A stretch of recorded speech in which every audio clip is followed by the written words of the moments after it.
Janine Pirro here with an urgent warning. While we celebrate Trump's historic win, inflation continues to drain your IRA and 401k. And China is now targeting your money with a kill shot on the dollar. That's why thousands of Americans are shielding their savings with gold and contacting the experts at Colonial Metals Group. For a free 2024 gold guide that explains everything, go to freegoldguide.com/Pirro, Pirro, or call 800-965-8004. Don't let America's enemies ruin this victory and steal your retirement money. The experts at Colonial Metals Group are the only folks that I trust to bulletproof your wealth in gold. Go to freegoldguide.com/Pirro or call 800-965-8004, 800-965-8004 for a free 2024 gold guide to learn how you can protect your life's work and if you can qualify for a free home safe and up to $7,500 in free silver now. freegoldguide.com/Pirro. A common sense recap of the day's biggest stories. It's John Catsimatidis and Rita Cosby.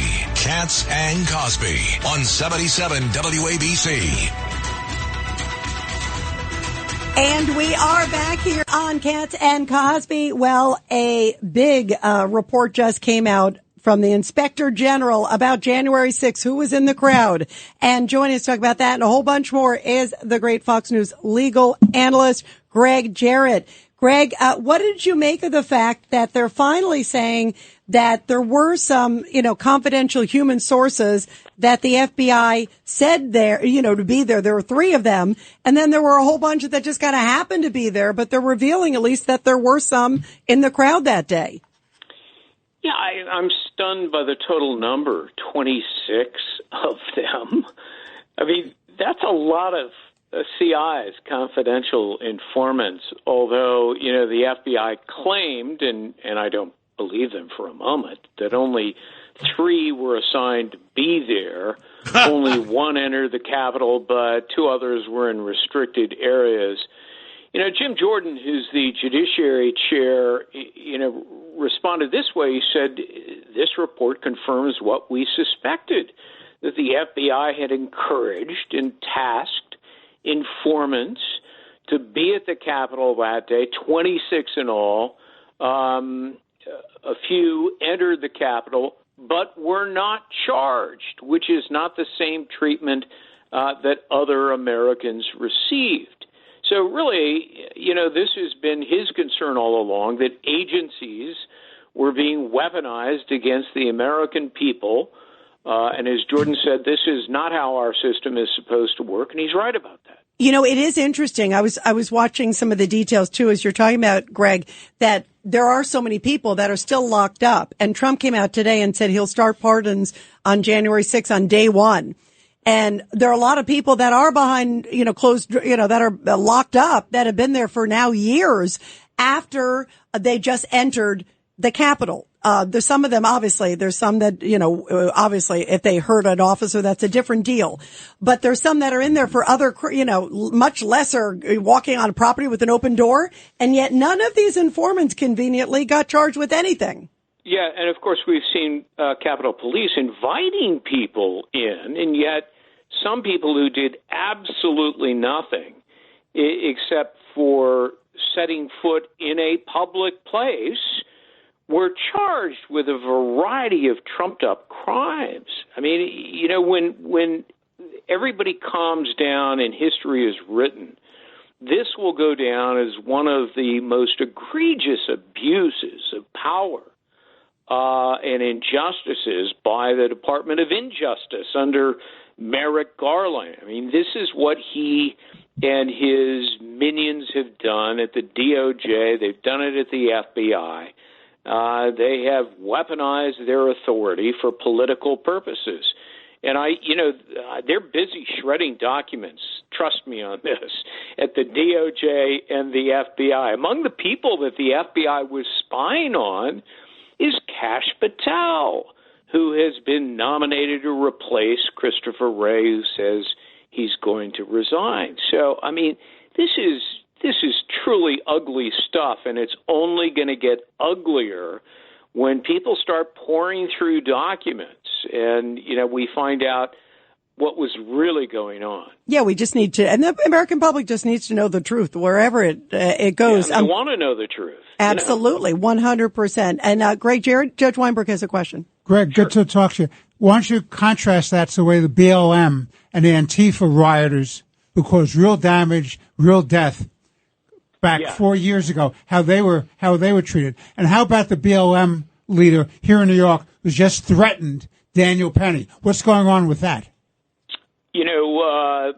This is a case where, because of the color of your skin, you can get away with it. The racial justice warriors outside the courthouse on the day of the verdict of not guilty for Daniel Penny unleashed a variety of despicable threats, calling for black vigilantes, retaliation, threatening directly Daniel Penny.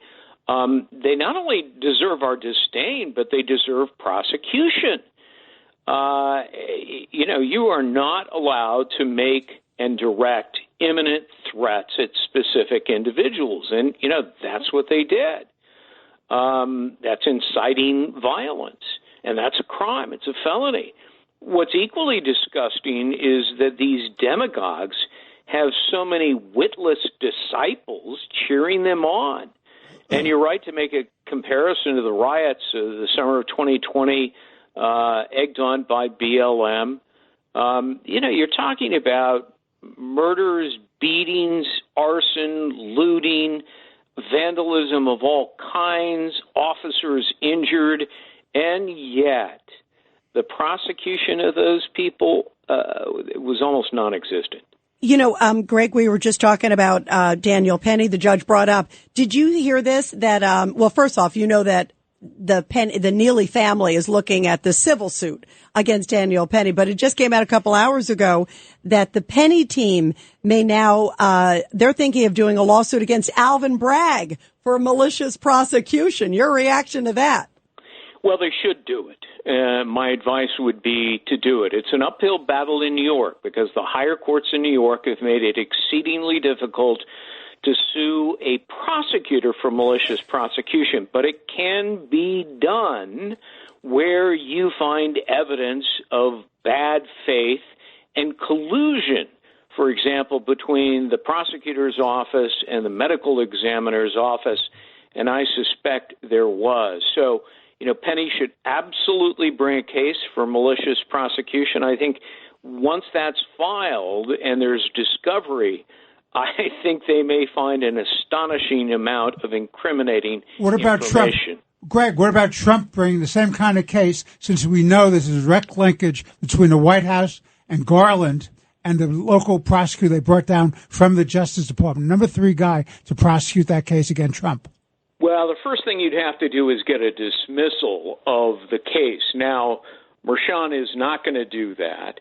However, there will be an opening, if he denies it, to appeal the case. And I'm pretty confident once his case goes up to the higher courts, it's going to get overturned because it was an absurd legal theory and a total abuse by the judge and the prosecutor. Only then could Trump file a malicious prosecution case, as he has done in Florida against Jack Smith. That case, of course, over classified documents was dismissed by the judge. It's a lot easier to bring that kind of a case in Florida than it is in New York. How do we say it in English? The loonies were in charge of the legal departments? That's a good way to say it.